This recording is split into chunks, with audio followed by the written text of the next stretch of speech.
Hello, this is another First Play with me, Andrew, and the player here, Jason. Hey, what's up, everyone? So, what are we here playing today? We are playing Castlevania Lords of Shadow, which it's interesting, man. As you can see here from the very beginning, it is much like a God of War. I totally just died there. Yeah, I'm doing great. This is beginning very well. Yeah, this is going well. So, as you can see, as I was saying before I killed myself, you know, it's a lot like God of War more so than Castlevania. I mean, you have a whip, as you can see here, and you're playing a Belmont. His name is Gabriel Belmont, but, like, beyond that, it doesn't, like, the first stage feels Castlevania-esque, and everything else really doesn't. Actually, you'll be surprised to know, thus far, I'm in Chapter 2 here, I've pretty much just been fighting, like, werewolves and, like, weird little goblin creatures and stuff like that. So Castlevania in name only? So it appears thus far. I mean, graphically, it's quite stunning. You know, it looks great. Yeah, the production values look really good. You know, the dialogue is good when it's on. Patrick Stewart is involved, so... Alright, shadows and lighting look nice. Yep, so I'm going to absorb some power here. Now, I'm actually further on in the game, so you don't have these powers at this point, so I'm not even going to discuss a lot of this. Alright, so first things first, tell us about the premise of Castlevania. What is the background? Well, basically, people are speculating that, like, the world is basically, like, cut off from God somehow, and evil is just, like, terrorizing the world now, you know. Things are flowing out of shadows, like these things I'm about to face here. And, so, you know, you're basically trying to figure out what is going on. Why is this happening? And, of course, he has a special interest because his wife has been killed, so... The world has become a breeding ground for evil, huh? Yes. Alright. As you can see, some of the moves are pretty God of War-like. Yes, this really looks like God of War. That is the popular thing to do nowadays, as much as it irritates me. So, these dudes here. I mean, the combat is very satisfying. In fact, I think... You did not, sir. I actually think that the combat is better than God of War 3. Like, it plays more smooth, like, jumping is good, platforming is pretty good from what I've done, which is not far. I'm probably 4 or 5 hours into the game, and it looks to be pretty darn long, because you can tell that there's going to be a lot more chapters. So, is there a lot of puzzling and platforming, traversal stuff, or is it mostly action? It breaks it up well. There's some puzzle solving. One puzzle I got annoyed with and had to look up how to do it. But most of the puzzles are pretty satisfying that I've encountered so far. Fairly simple? Fairly simple. And, you know, the action is good. So it breaks things up nicely. Alright. So... Combo there. You have special abilities, of course. Do you have to unlock these in a way, or do you get them as you go through the stages? How do you go about unlocking new stuff? Okay, actually, I'll just show you here. Actually, I don't know if I can show you from this location. Well, just tell me. Basically, what happens is you get various level up abilities as you play, and so when you level up, you can buy new abilities. Are those orbs experience orbs or money, or I mean, what are those? These orbs are actually for, you see those meters filling up? You typically won't have this in the game, but you have these light and dark powers. This will, like, refill my light in combat. The other one will allow me to do more damage. So yeah, but yeah, you basically, you just fight and level up and, you know, then get more moves. So let's see, where do I go here? It's hard to talk and play at the same time. Right. It definitely is more difficult than I would expect.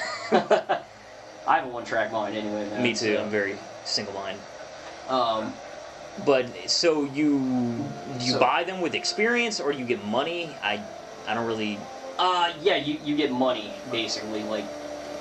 Do you get that as you go along? Gold, basically. Do you get that as you go along? Do you get a bonus as you finish the stage? I mean, how do you get money?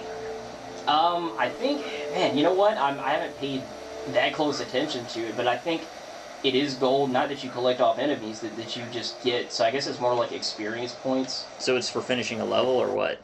Just for fighting enemies. What I want to do is, man, that's your, like, guide. Okay, here we go. Here's your, like, basic attacks, which you pretty much start with all of these. And then you have your advanced moves, which you can buy. And see, that says, like, 150 gold or whatever. I have, like, 1,860. Yeah. So I can say, hey, let me go in. It'll give me a little description of what it is, what it does, and I can buy that skill. So, and then you acquire it, and you can use it. So, it's pretty simplistic, So rather, almost like Bayonetta. Very much like God of War, Bayonetta.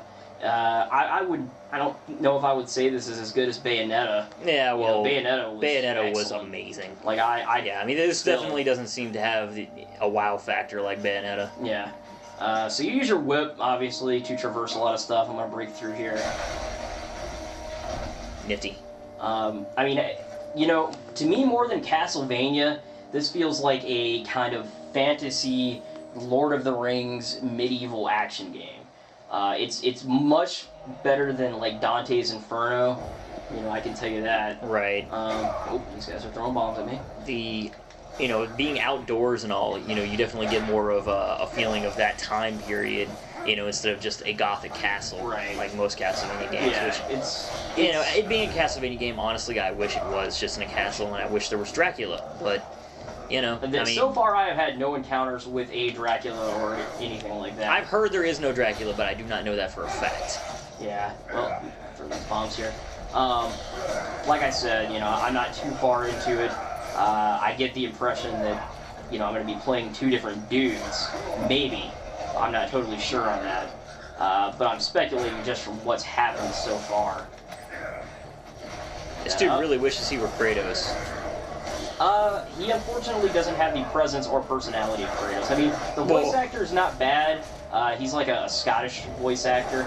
He's fine, but so far I've not really gotten a feel for who Gabriel is or, why I should care that much about him. I gotcha. Which is hard to do in video games, particularly in action games, Oh, the thing is, the reason you would kind of hope for that to be the case, this game has Kojima's name on it.